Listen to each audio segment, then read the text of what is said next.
It's your boy Damian Cryer, and I'm back with another video. I hope you guys are having a wonderful, blessed, and amazing day on this beautiful, beautiful Sunday afternoon or evening, depending on what part of the country you're in.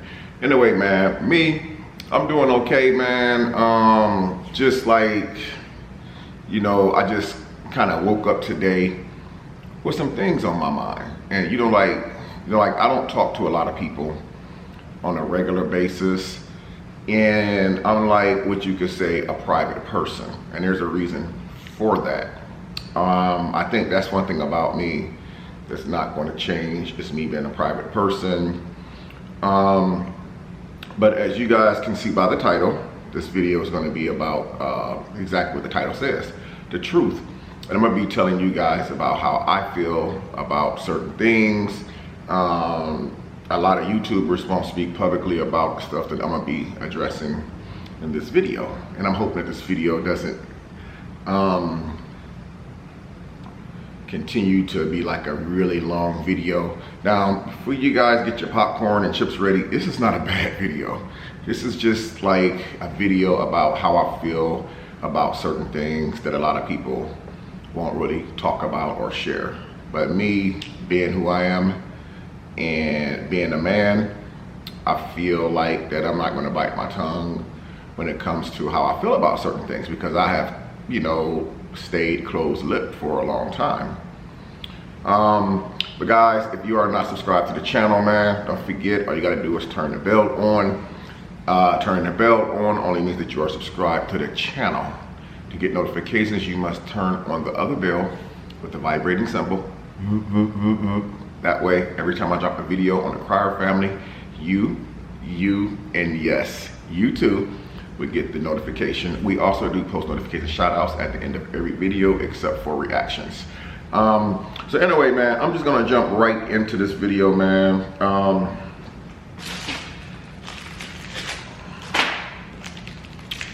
One of my favorite candy bars right here. I just actually started eating these again, like around Halloween time. So I actually was eating this candy as I was a kid growing up, and this is one of like my favorite ones. So I might be snacking on one of these throughout the video. So yeah,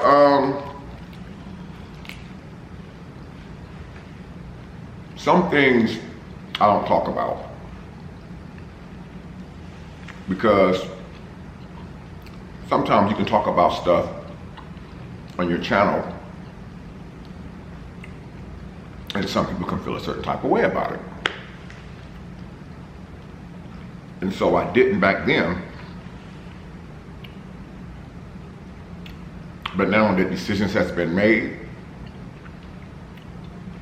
let's say, I feel comfortable talking about it now.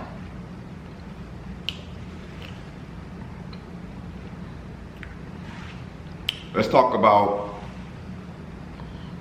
all the corona that hit us worldwide this year. It was and is bad. I don't think that it's getting any better.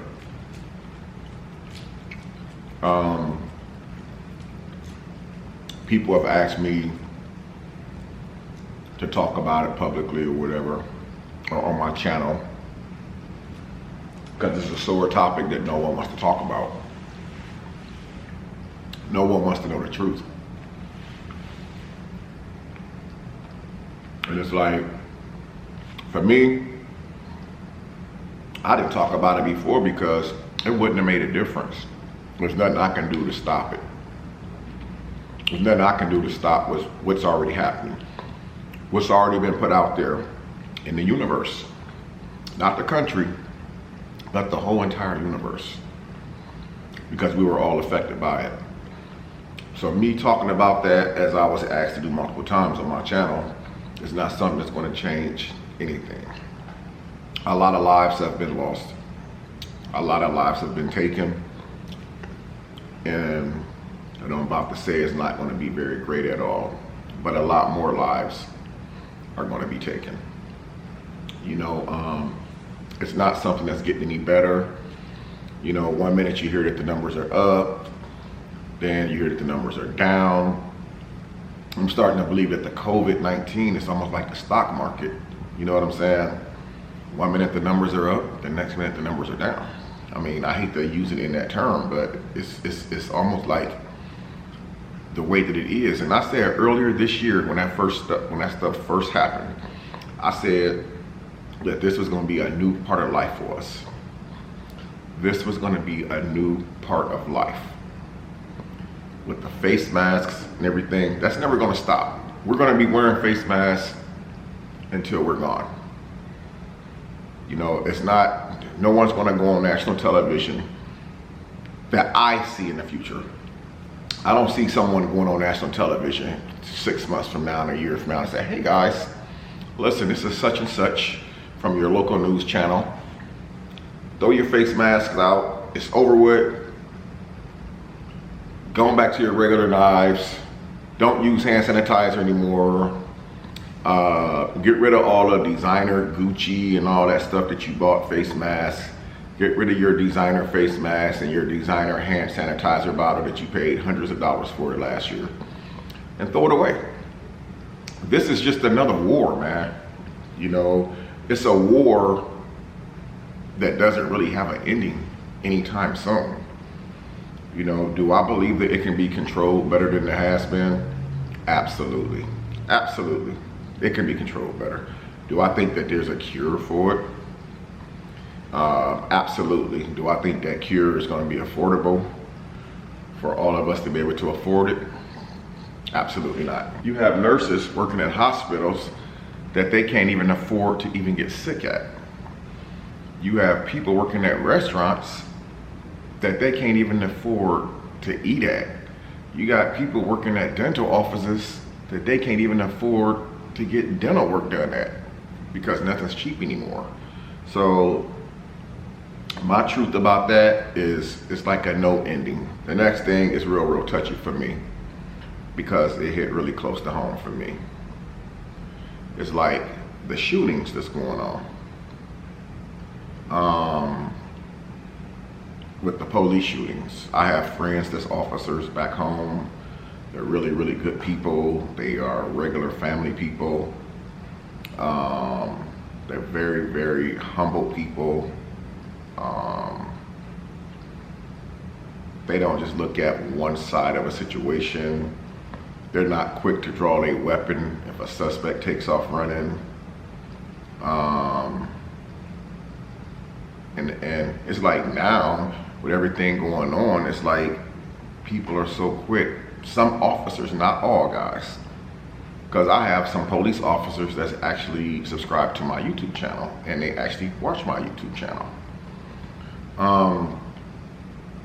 But it's like, I feel like that there could be better training. I feel like some people join the force when they should be joining the Army. And the reason why I say that, you got some people who join the academy, the police academy, because they want to hurt somebody. They want revenge on something that's happened to them or how they was treated when they was in school, when they was bullied, when they were beat up. They didn't have the best looking girlfriend at the time. They had freckles on their face or whatever that the case is why they decided to join the police academy. And a lot of it is just for like revenge. And I think people like that who join a police academy like that should be joining the Army. It's like, if you want to shoot, you need to be on the front lines of a war or something. So I feel like, you know, when it comes to that, I feel like that there should be more training. There should be more training in all those areas. It's almost like you see it on the news all the time. I mean, I'm so sick of watching television now, man. It's pathetic. You guys see the background, my television? It's on Netflix. You know, mind you, I'm an older guy. So people like me supposed to be watching the news because, you know, when I was younger, I didn't care about the news. I didn't care what's going on. It was all about me, what I could do, what I could get, you know. But now as an older person, I'm paying a lot more attention to detail now. You know, I'm paying a lot more attention to like everything that's going on. I mean, as a male myself, like, you know, like one of my favorite music artists is Lil Baby. Shout out to Lil Baby. And he has a song on there where he says, "Look in the mirror whenever you drive." You know, it's like, that's how I feel even at my age. I mean, I was pulled over recently. I had made a video about it. I was dead in the wrong for speeding. But the way I was approached at that time of night when I was pulled over, I think that could have been handled better. I mean, I had a guy, an officer, walk up to my car. He had his hand on his gun. I mean, he was on the ready, which I understand why when you pull somebody over at 1 or 2 in the morning for speed and it's dark, it's foggy, you don't know, because their lives is at great danger as well. But at the same time, it's like, I think that, you know, body cams or not, I think that when one officer pulls you over, I think that there should be 2 officers with him. That way that there's a witness, or if they pull you over, I believe that a sergeant or somebody of higher authority should also pull up during that traffic stop to make sure that everything goes well.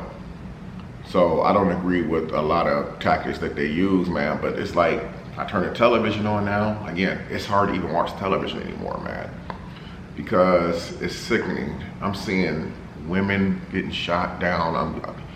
You know, young people getting shot down. A guy, you know, he steals a police taser, takes off running.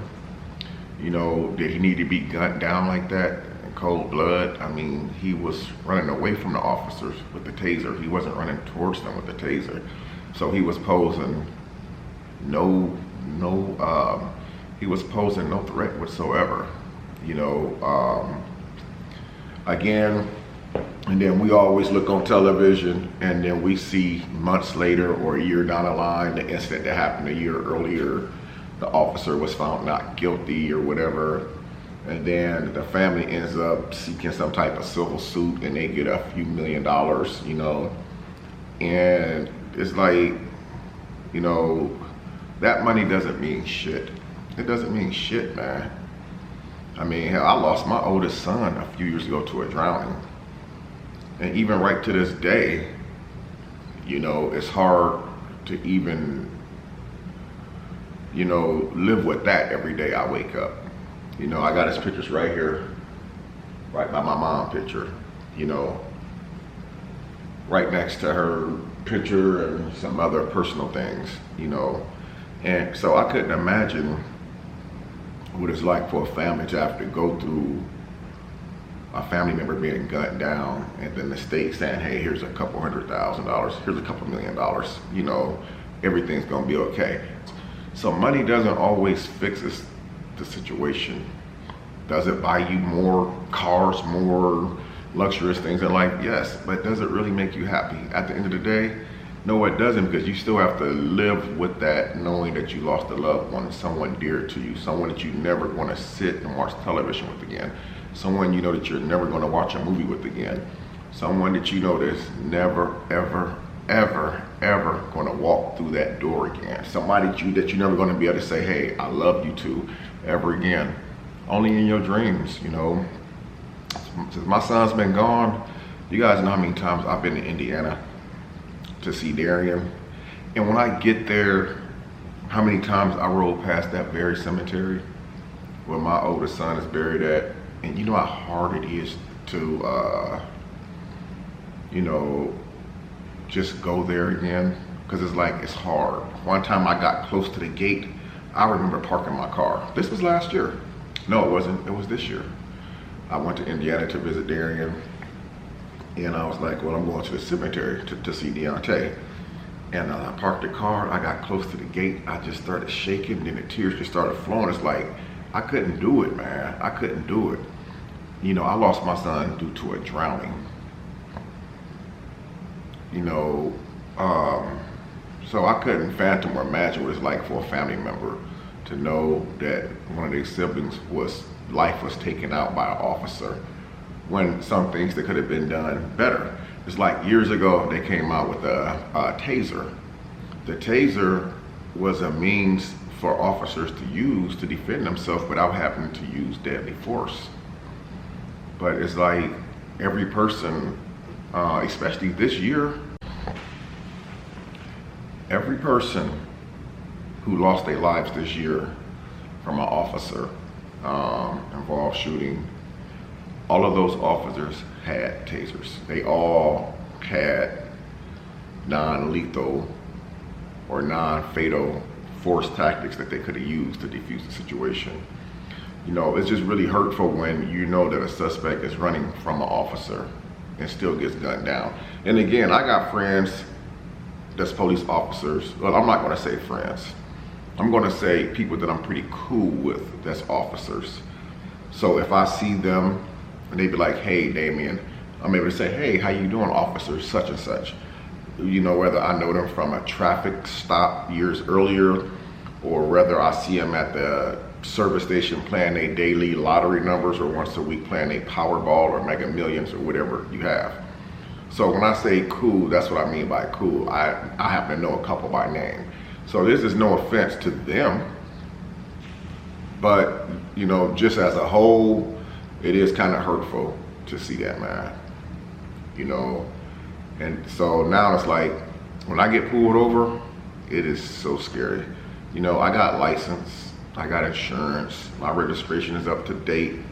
I don't have any warrants on my arrest. I'm not on nobody's probation. I'm not on nobody's parole. Or I don't have any police or legal systems looking for me.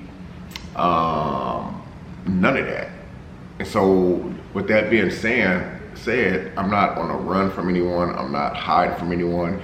I don't personally have any enemies that I'm aware of. And I know people behind closed doors have something to say, but they'll probably never tell me that to my face. But as far as I know, I don't have any reason to be scared when I walk out my door. But I will tell you, I am really nervous when I see an officer behind me. I'm really nervous because you just never know. The moment that those cherries come on, those lights come on, that could be the last thing that you see before you head to the other side. You know, so that was one of the second things I want to touch on about my truth. And the third thing, the third and final thing, man. The third and final thing. I don't get into politics like that, man. I'm not gonna lie. Boy, I'm about to spin around in my chair. Because the other night, I got a message saying that Biden won the election. The numbers were in. Biden has won the election. Some people are gonna feel some type of way about what I'm gonna say, but that's fine. You know, this is, you know, we're in a country where we're allowed to speak our mind. You know, we are allowed to speak our mind, you know, and that's the way that it is. I am very happy that he's taken the leadership in the White House. I feel like our current president that we have in that White House is a terrorist. You know, and that's my truth, you know. That's my truth. I've always felt that way. I've never supported the man, ever. Ever. You know, I just, you know, I don't know much about Biden. I don't know this man personally, current president personally. And I don't really ever care to meet him. I just feel like becoming commander-in-chief right off the gate, the first week of commander-in-chief, the first level of business was to send all these hardworking people who have kids over here and good jobs and people who depend on them and have them all just sent out of the country and build a wall. You know, that was the first level of business. You know, and you know, I think as an American, everybody should be offended by that. You know, and then I look on news the other night, some states got high level security, high level police, they got their AR-15s out, they got their dogs out and all this stuff out, real dogs and stuff, in case the vote went the opposite way. Do anybody see anything wrong with that picture except me? They literally had the military out there on high alert in case the vote went the wrong way. you know. And the vote did go in the opposite direction that it was supposed to go. Because even I said in a previous video, I know who was gonna win. I kept saying we were gonna wind up with the same person that we had before we went to sleep last night. I was wrong for that. And I said if I was wrong, I was gonna make a video and address that I was wrong. I don't mind admitting when I'm wrong. And this is one of those times that I am very happy and excited that I was wrong. I just hope that our new commander-in-chief takes that position, stand up, and stand behind everything that he says, everything that he believes in. Because we all know when you go to a job interview, you put on your best suit. You put on your best performance. Your only job at that job interview was one thing, and that's to execute. It's not about the process. It's never about the process. It's only about the results. So when we step into a room for an interview, we always got a good speech. We always put our best clothes on because we want to get the job. You know, so now that he's done sold himself and then gonna be taking over the office, you know, here right after New Year's or whatever the case is. Hopefully that he stands behind his pitch, because like I say, you know, we got a lot of parents, families, moms and dads out here losing their loved ones. You know, with this COVID going on, we got a lot of people losing their lives. A lot of jobs couldn't withstand the catastrophic blow that this disease has brought into our lives, and they couldn't stand being closed for 4 or 5 months at a time. That means if they had to close up shop, their employees had to be laid off. Their employment's probably running out or getting close to running out. About a month ago, I had made a video talking about how people were getting evicted from their homes because of the landlord didn't apply for the stimulus package. And you know, even as I leave my house and I'm driving down the street, I see some of those families right now to this day. You know, literally out there on the streets, you know, trying to survive and trying to make ends meet, man. And it's sad to see it because some of these people, I actually know who some of these people are. I actually seen them in the grocery store when I first moved here, and to see the position that they're in right now, it's like a lot of decisions could have been made better. Anyway, man, I promised I wasn't gonna make this video very long, but this is my truth, man. This is my truth. I know some of y'all are not gonna agree with things I said in this video, and that's fine. You have a right to your opinion. But I believe as a man, I have a right to speak how I feel too. I mean, so it is what it is. But I hope you guys enjoyed this video. You know, again, I'm very, very happy with the decision that was made. I'm very happy that we have a new commander-in-chief that's taking the office here real soon. Leave me your thoughts and opinions on this. Leave me your comments down below if you are extremely happy with the new change that's coming, or I won't say new change. If you're happy knowing that we're gonna get a commander-in-chief that's gonna be a commander-in-chief and not be on Twitter and stuff like that and all on social media, you know, because there's a lot of work to do. And I feel like sometimes that time as commander-in-chief could be better used to do something more for the people. But anyway, man, I love you guys, man. Yeah, just leave me your thoughts on this, man. Just keep it real. But anyway, I'm gonna end this off. But I love you guys, man. Until next time, I'm Damian Cryer. I hope you enjoyed the video, the truth. Until next time, I'll see you in the next video. Truth.